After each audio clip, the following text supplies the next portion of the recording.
কৈলাসে যাত্রা করতে একই জন্মে কষ্ট আছে, এখানে আগে তো ফ্লাইট ছিল নাই, ট্রেন ছিল নাই, চলে চলে মানুষ তীর্থ করতে যেত।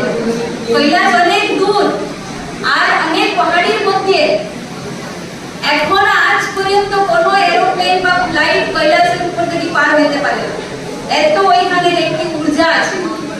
যে মানুষ কৈলাসের পাহাড়ে চাপতে চেষ্টা করে তাদের নাকুল না পড়ে যায়, চুল না পড়ে যায়, বুড়া হয়ে যায়, কিন্তু পাহাড় উঠতে পারে না। গুগলে সার্চ করে দেখবে যারা যারা মানে চেষ্টা করেছে কৈলাসে পাহাড় উঠতে, তারা মানে বৃদ্ধ হয়ে যায়।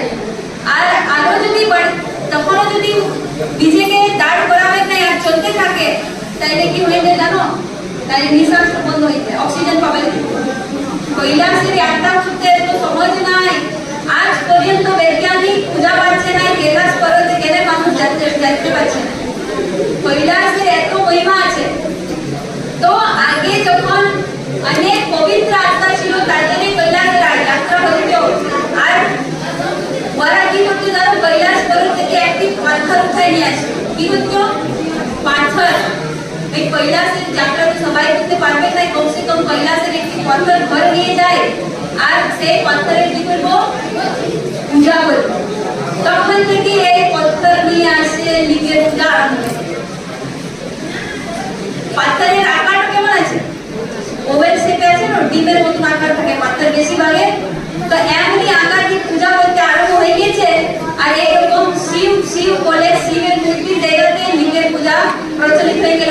শিব ঠাকুরকে দর্শন করতে সবাই তো কৈলাস যেতে পারছে না, তখন থেকে এমনি পূজা চালু হয়ে গেল।